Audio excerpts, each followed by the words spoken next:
지난주 야외 예배로 우리 한 주 중단했던 에베소서 말씀을 강의하는 걸 계속해 나갑니다. 본문 다시 보겠습니다. 우리가 다 하나님의 아들을 믿는 것과 아는 일이 하나 되어 온전한 사람을 이루어 그리스도의 장성한 분량이 충만한 데까지 이르리니 이는 우리가 이제부터 어린아이가 되지 아니하여 사람의 속임수와 간사한 유혹에 빠져 온갖 교훈의 풍조에 밀려 요동하지 않게 하려 함이라 그러죠. 이 말씀을 가지고 이제 영적 어린아이에서 벗어나야 된다. 영적 성장을 하자. 그래서 지지난 주일에 영적인 어린아이의 특징 두 가지를 우리가 나눴습니다. 잠깐 복습하면 영적 어린아이는 자기가 아는 대로 살려고 하지 않는다. 아는 건 아는 거고 하는 건 내 맘대로. 말씀은 말씀이고 실생활에서 결정하고 선택하고 하는 거는 전에 살던 내 욕심대로 따라 내가 원하는 대로 내 마음이 가는 대로 한다. 그게 이제 아이의 특징이다 그랬어요. 또 아이는 과정을 건너뛰고 그 결과만을 바란다. 심고 거두는 것이 하나님의 법칙인데 심는 일은 하지 않고 하나님의 신령한 신통한 능력을 빌어서 거두기만 바란다. 하지만 하나님은 심으라고 하신다 그랬죠. 심는 과정 속에서 성장이 일어나고 장성한 사람이냐 어린아이냐 놓고 보면 장성한 사람은 심고 거두는 법칙을 알고 심기를 마다하지 않습니다. 오늘은 이어서 영적 어린아이의 특징 한 가지 더 나누고 그러면 이 어린아이에서 벗어나 성장하려면 장성하려면 뭘 해야 되느냐 제일 중요한 게 뭐냐 그거 좀 나누려고 합니다. 한 가지씩 보겠습니다. 첫 번째 읽습니다. 시작. 영적 어린아이의 특징 세 번째죠. 배우는 걸 싫어합니다. 내가 영적으로 어리냐 안 어리냐는 하나님에 대해서 배우는 것이 즐거운가를 보면 됩니다. 아이들은 대부분 공부를 좋아하지 않습니다. 왜 아이들은 공부를 싫어할까요? 애들이라서? 더 하나 들어가서 생각하면 아이는 공부의 가치와 배움의 즐거움을 잘 모르기 때문입니다. 지금 잘 배워두는 모든 것이 자신의 인생을 어떻게 바꿀 수 있는지를 그 엄청난 가치를 몰라요. 그냥 싫어요. 그냥 싫어.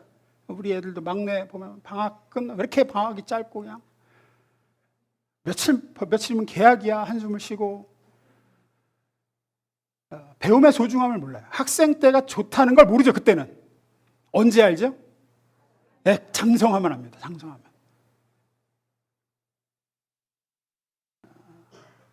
그때 더 할 걸, 그때 좀 더 배워뒀어야 되는데 이런 것도 하고, 그때가 참 좋았는데 뭐 이런 생각도 하고. 크면 알죠.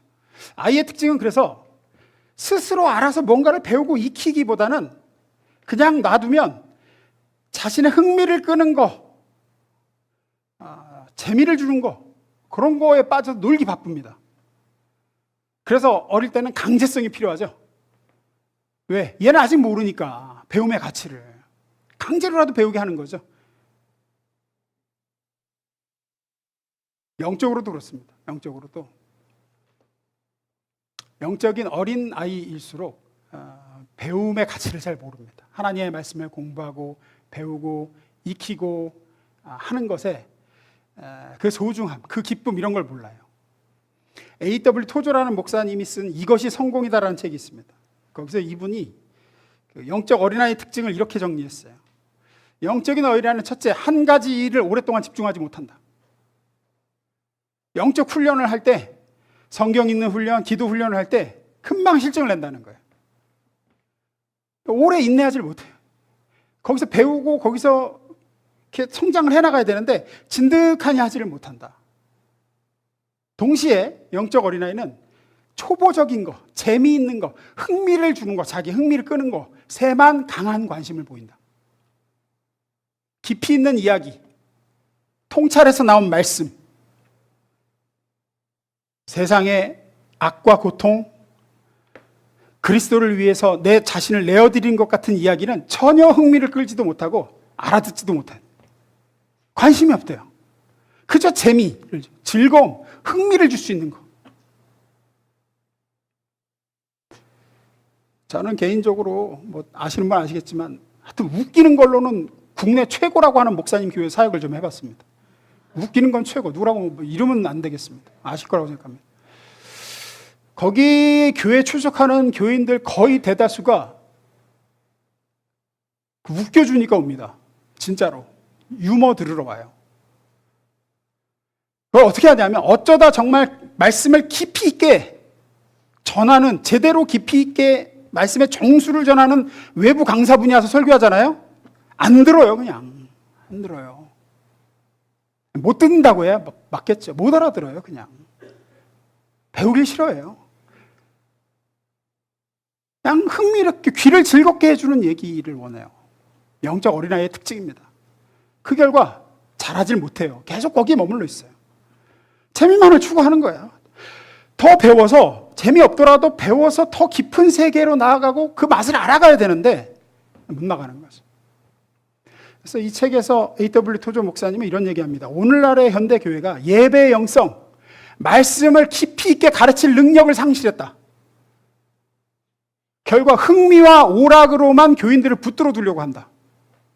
어떻게든지 교회를 즐겁게 하자. 행복하게 만들어주자. 그래야 교회 나올 테니까. 그러나 교회는 그런 곳이 아니죠. 히브리서 5장 12절 말씀에 이렇게 얘기합니다. 읽어보겠습니다. 시작.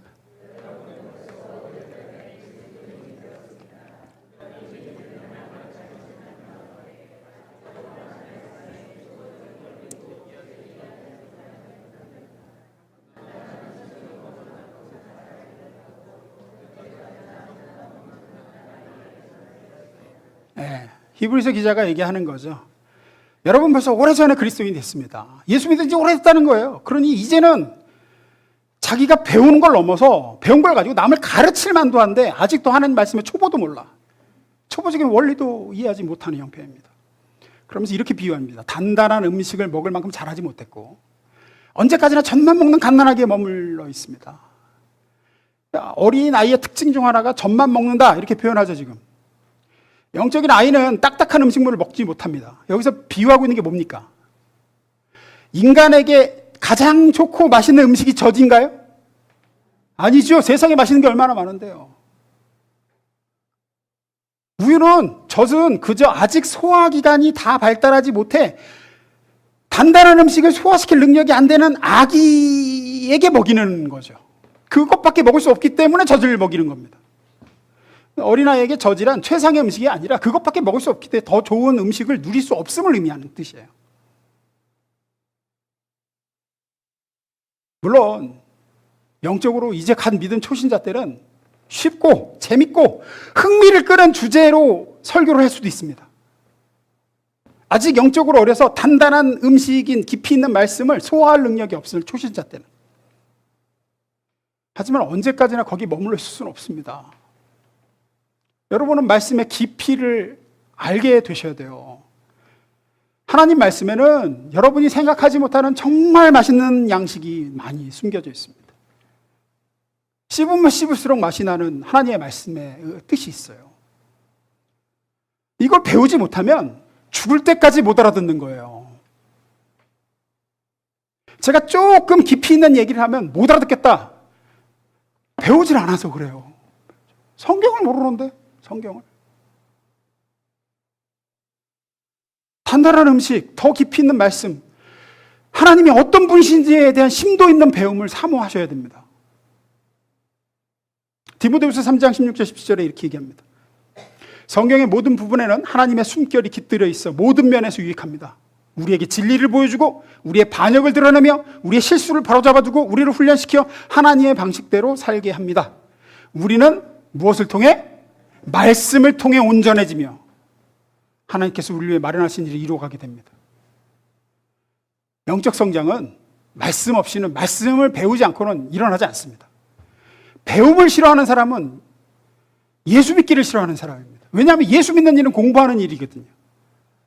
왜 공부하는 일이냐면 우리가 예수를 믿고 영적으로 거듭나면 우리의 영은 이제 어린 아기로 태어나요.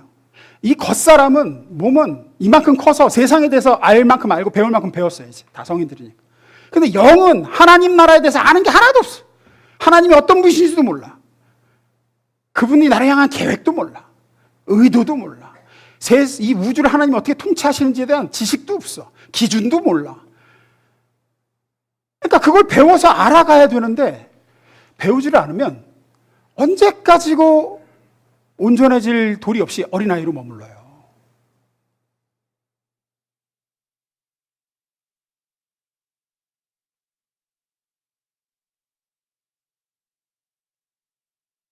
오늘 본문에 보면 우리가 이제부터 어린아이가 되지 아니하며 사람의 속임수와 간사한 유혹에 빠져 온갖 교훈의 풍조에 밀려 요동하지 않게 하려 함이라 그러죠. 여러분, 어린아이가 되지 말아야 됩니다. 그래야 속임수와 유혹과 간사한 교훈과 풍조에 밀려 요동하지 않습니다. 이런 얘기를 해요. 미혹에 대응하고 유혹에 대응하고 이것이 옳고 그른지 선인지 악인지 이게 참인지 거짓인지 옳고 그르는 건지 잘한 건지 못한 건지를 분별하는 능력도 결국은 말씀을 통해서 장성해야 됩니다. 배우지 않으면 우리는 세상의 기준, 내가 예수 믿기 전에 가지고 있던 내 기준 가지고 계속 신앙생활 해나가요.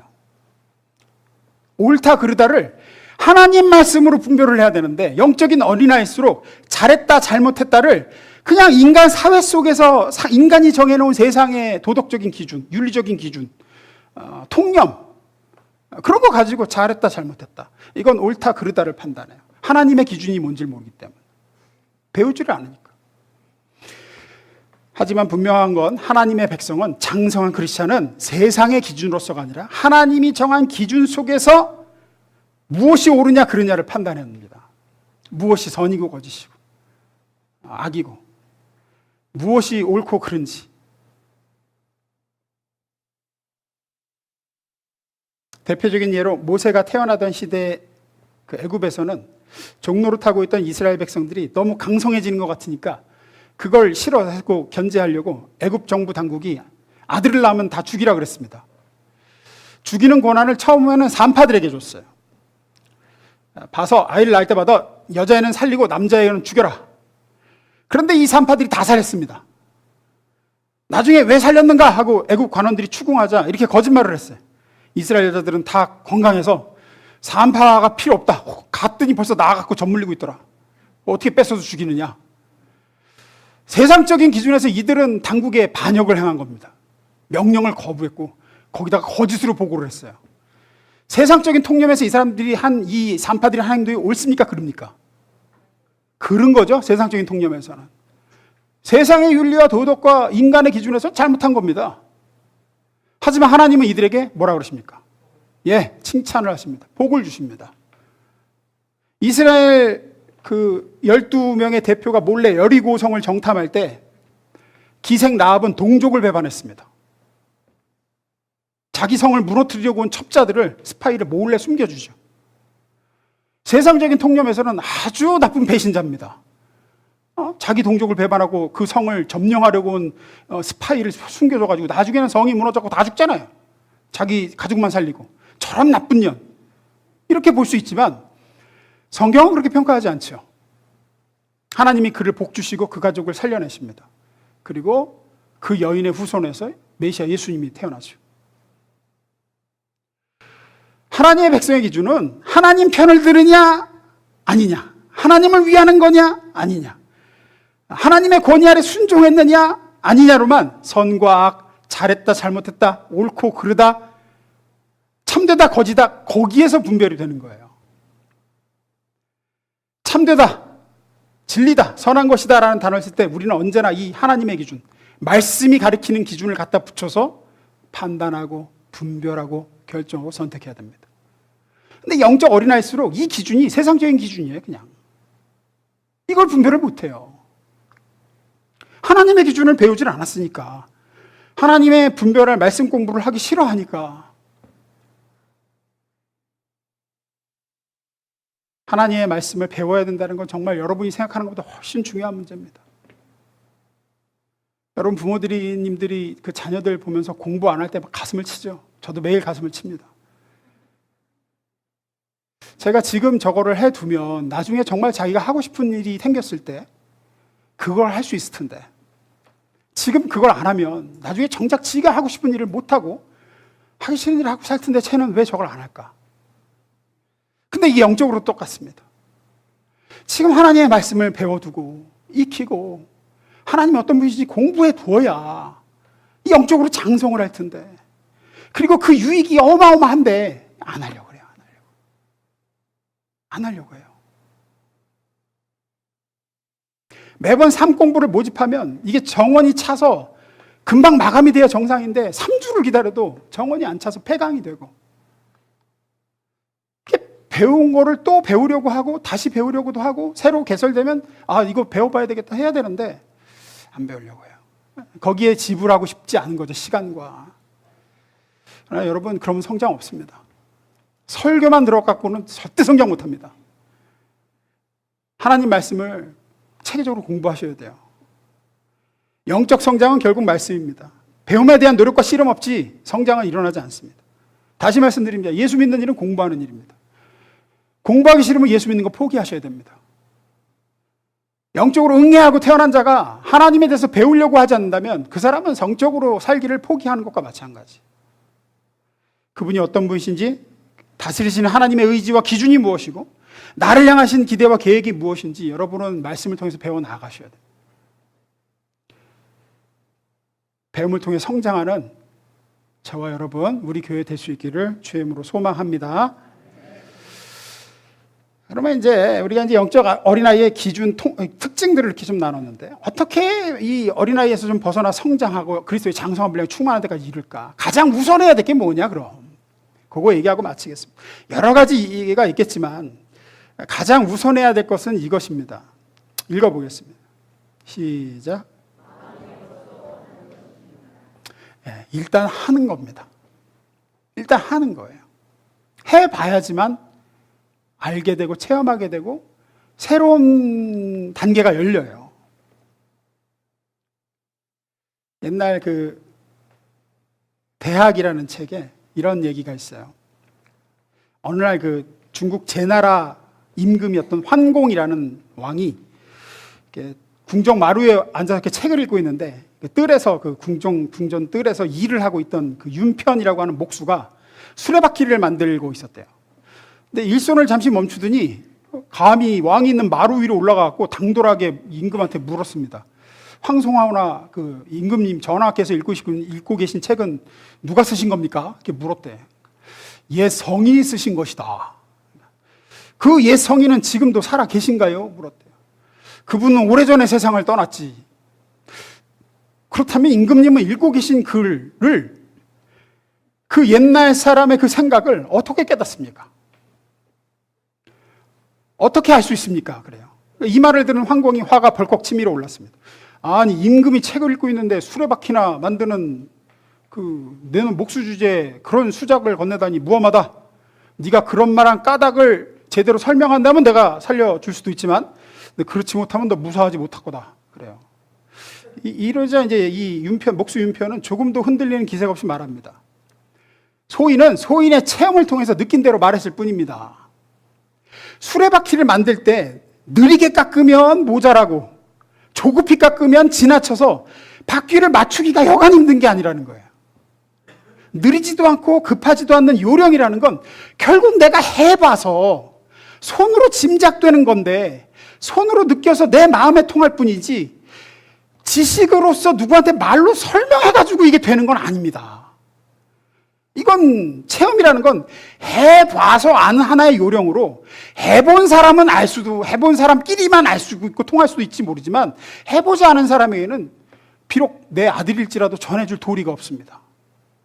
저의 나이가 70이 넘었지만 제 이 수레바퀴 깎는 기술을 전해줄 수가 없어서, 이게 자식놈이 하나 있는데 이게 깎아보라고 시도를 하라 그래도 안 한다는 거예요. 얘가 아이 뭐 알아, 나도 알아 이러고 안 한다는 거예요.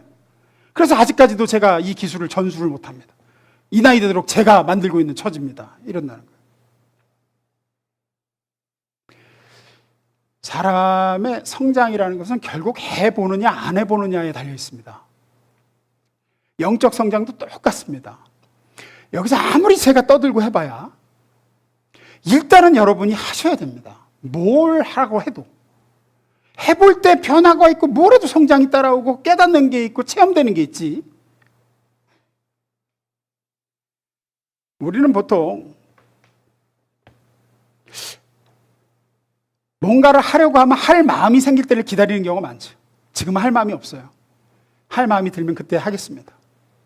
감동이 오고 의욕이 생기고, 수욕이 되지 뭐 와보세요 해도 수욕이 되는 마음이 없어요.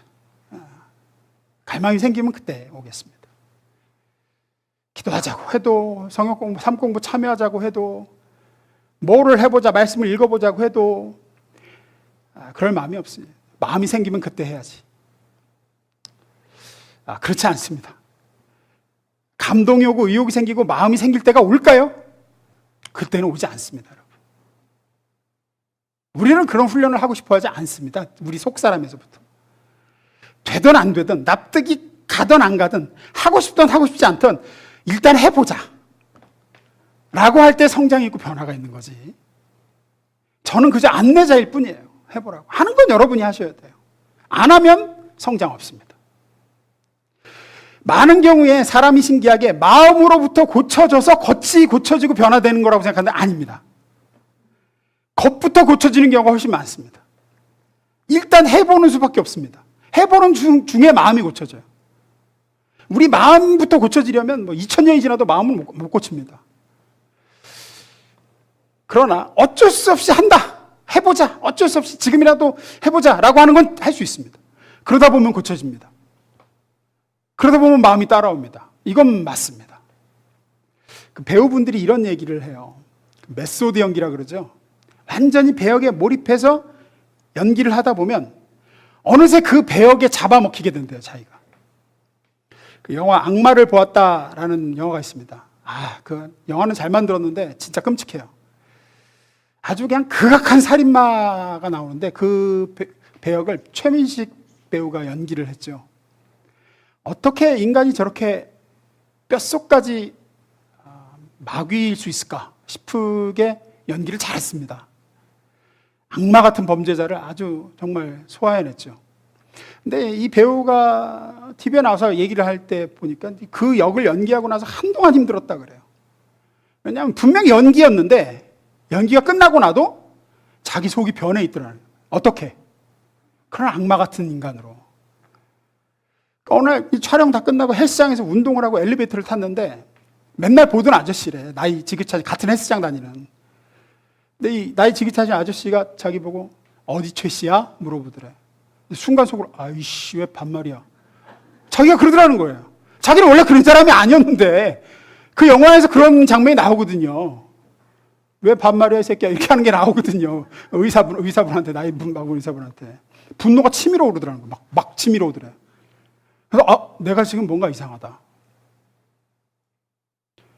많은 그 크리스천 배우분들이 교회에 기도 제목을 내는 게 좋은 역 맡게 해달라는 기도 많이 한대요. 왜 그러냐면 악역을 맡으면 진짜로 악당이 된대요. 자꾸 성격이 이상해진대요. 극중 인물로서 연기를 한 건데 그렇게 된대요. 평상시에도 안 부리던 신경질을 막 부리고 악한 것이 찌꺼기로 남아있는 게 느껴진대요. 놀라운 일입니다. C.S. 루이스라는 분이 쓴 순전한 기독교라는 책에 보면 가장합시다라는 챕터가 있어요. 가장합시다. 흉내냅시다. 그러면서 그 책에 이렇게 얘기합니다. 우리의 주기도문이 어떻게 시작합니까? 하늘에 계신 우리 아버지 이렇게 시작한다는 거예요. 왜 예수님은 기도문에서 이걸 제일 처음에 넣으라고 하셨을까? 하나님을 아버지라 부르라. 하나님의 아들은 누구시죠? 예수님입니다. 예수님 한 분만이 하나님의 아들이십니다. 하나님을 아버지라고 부를 자격, 수준은 예수님 같아야지만 됩니다. 하나님과 같은 마음을 품으셨고 그분은 하나님과 같은 성품이고 하나님과 같은 인격과 능력을 지니신 존귀하신 예수님이에요. 그분만이 하나님을 하늘에 계신 내 아버지요 하고 부를 수 있다는 거예요. 근데 예수님은 우리에게 자기가 아버지를 부르라고 시킨다는 거예요. 우리가 예수님 같습니까? 우리의 성품과 수준과 마음이, 인격이, 능력이 예수님 같습니까? 전혀 아니죠. 우리는 아주 악하고 우리 속에는 여전히 아주 인간적인 더러움과 쪼잔함과 시기야 안 좋게 가득해. 대단히 모자랍니다. 그 수준에. 그럼에도 예수님은 자신처럼 하나님을 아버지로 부르는 걸로 기도 시작하라 그런다는 거예요. 우리가 아직 그 수준이 못 되나 우리의 마음은 거기에 가지 못했으나 그 수준인 척 연기하라고 하신다는 거예요. 그 수준이라 생각하고 아버지라고 불러라. 그렇게 하나님의 아들로 딸로 말하고 행동하라. 그러다 보면 변화된다. 그게 이 가장합시다에서 얘기하는 거예요. 가면을 쓰고 겉과 속이 다르게 연기를 하는 건 나쁜 것입니다. 하지만 좋은 연기라는 게 있어요. 이거는 뭐냐? 진짜로 선으로 나아가는 연기입니다. 사랑하지 않아요. 내가 저 사람을 사랑하는 마음이 들지 않아. 근데 사랑한다 치고 행동부터 해보라, 이거예요. 사랑한다 치고 행동하라. 사랑한다 치고 잘해줘라. 그러면 하나님이 그 마음을 주신다. 마음은 따라온다. 억지로라도 해라. 일단 해라. 사람의 변화와 성장은 거기에 있다. 우리의 감정은, 우리의 기분이나 우리의 마음은 하나님의 관심사가 아니에요, 여러분. 저 그럴 기분이 아니에요. 저는 그럴 마음이 아니에요. 그거는 하나님의 관심사가 아니에요. 하나님이 우리의 관심 가지는 건 우리의 의지예요, 의지. 감정이 없어도, 마음이 없어도 의지를 가지고 행동하고 실천하라. 그러면 감정과 마음은 따라온다. 거기에 변화가 있고 성장이 있는 거다. 언제까지 마음이 안 내킨다고 하고 그러고 있을래? 그게 하나님이 요구하시는 바입니다. 그게 우리가 영적 어린아이에서 벗어나는 제1순위로 해야 되는 일이에요. 일단 하는 거예요. 아이들이 말을 배울 때를 보면 엄마 아빠가 하는 말의 뜻을 처음에 알아듣나요? 못 알아듣나요? 못 알아듣죠. 그런데 뭐만 냅니까? 흉내만 냅니다. 그 말이 무슨 의미인지도 모르면서 흉내만 합니다. 그래서 애들 앞에서 말 함부로 하지 말라고 그러죠. 애들 무슨 뜻인지 모르고 그냥 따라야 하니까. 옛날에 보면 우리 친척 애 하나가 죽여라 죽여, 죽여라 죽여 이 얘기를 계속 하는 거야. 그러니까 저거 부부싸움 할 때 그 한쪽이 했구만. 죽여라 죽여 했구만. 이제 그러는데 무슨 뜻인지 몰라. 근데 그냥 따라해. 계속 그렇게 흉내냅니다. 걔는 그 말의 뜻을 모릅니다. 하지만 그렇게 흉내만 내다가 어느 순간 어떻게 되죠? 얘 말의 의미도 알게 됩니다. 그리고 적절하게 그 말에 자기 마음을 담아서 유창하게 표현하는 수준이 되게 되죠.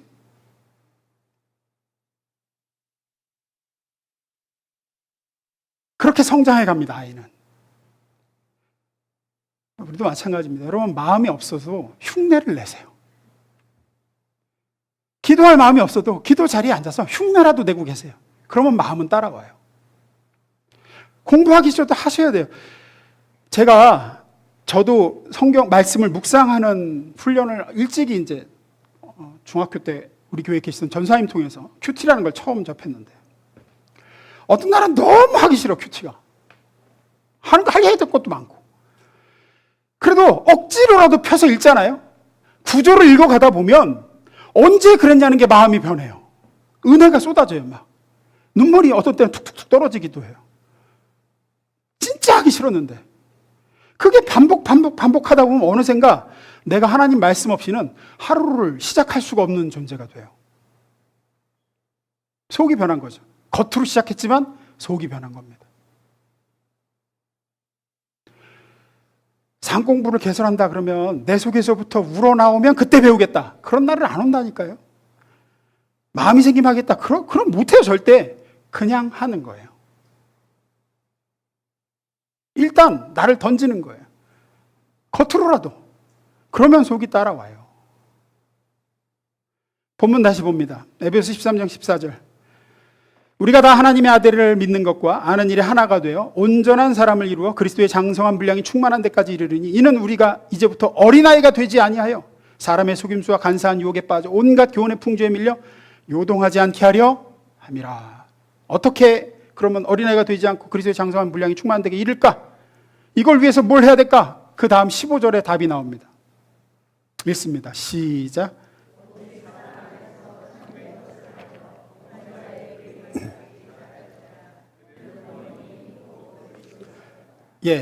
잘할지라, 그리스도까지 자라가야 된다, 범사에. 그러면서 그 앞에 뭘 하라 그러죠? 오직 사랑 안에 참된 것을 어떻게 하래요? 해라 그래, 해라. 참된 것을 마음에 두어라가 아니에요. 참된 것을 할 마음이 생기도록 기다려라도 아니고, 위로부터 주어질 때까지 기다려라. 그건 성령이고, 잘 알기 위해서는 해라. 마음이 없어도, 의욕이 없어도, 납득이 안 가도 해라. 할 때 범사의 그 해까지 자라가게 된다. 말씀 마무리 있습니다. 오래전에 한번 소개해드린 적이 있는 얘기인데, 중국이 공산화되기 전에 기독교 지도자 중 한 분의 이야기입니다. 그 당시에 기독교 지도자로서 참 훌륭한 사역을 많이 하신 분인데, 이분은 일찍 개화해서 신식 교육을 받고 서양 문물에 눈뜨고, 그러고 나서 이제 신학 교육을 받은 형제가 하나 있었어요. 근데 신학 교육을 마치고 이제 목회자가 되려고 하는데, 그런데 고향에는 일찍 어렸을 때 부모님이 맺어준 그 아내가 있었다고 합니다.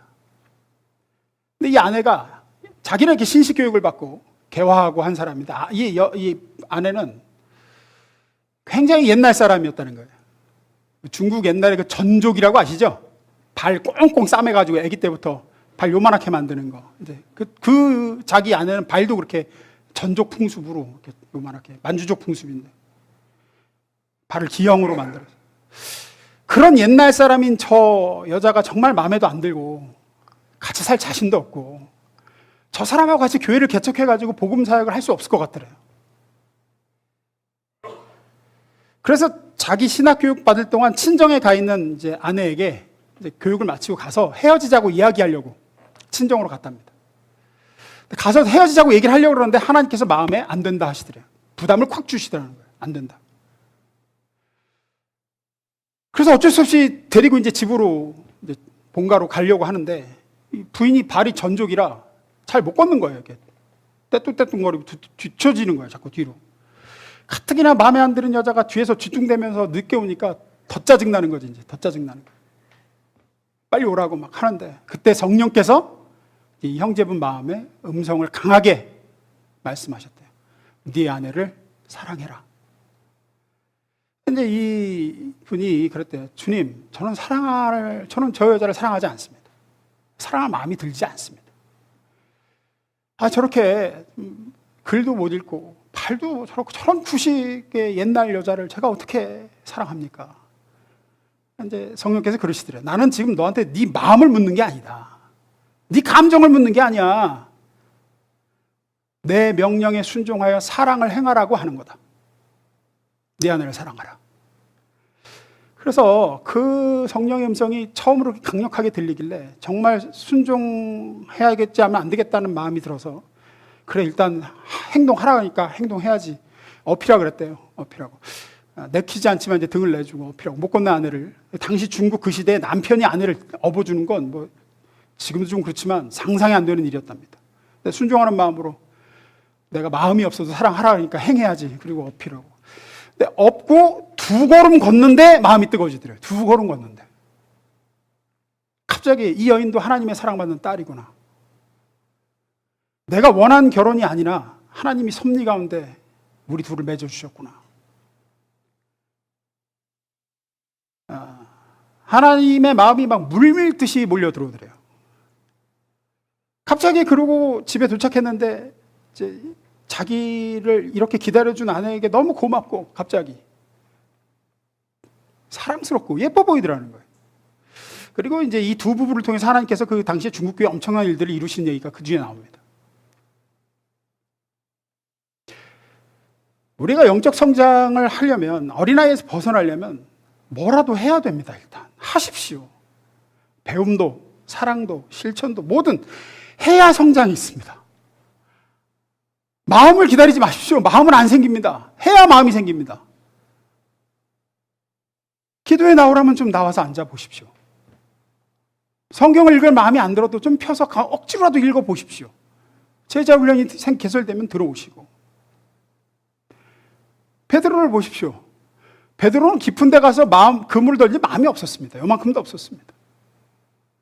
근데 어떡합니까? 제가 마음은 없지만 하라고 하시니까 말씀에 의지해서 제가 그물을 내리겠습니다. 그때 체험 있잖아요. 안 하면 절대 거기까지 못 갑니다. 절대 거기까지 못 갑니다. 성장을 위해서는 일단 하십시오. 마음이 없어도. 그렇게 영적 성장이 있는 아이에서 머물지 않고 주님이 말씀하신 것들 하나하나씩 해나가며 그리스도의 장성한 분량에 다다르는 우리 교회가 저와 여러분 될 수 있기를 축원합니다. 기도하겠습니다.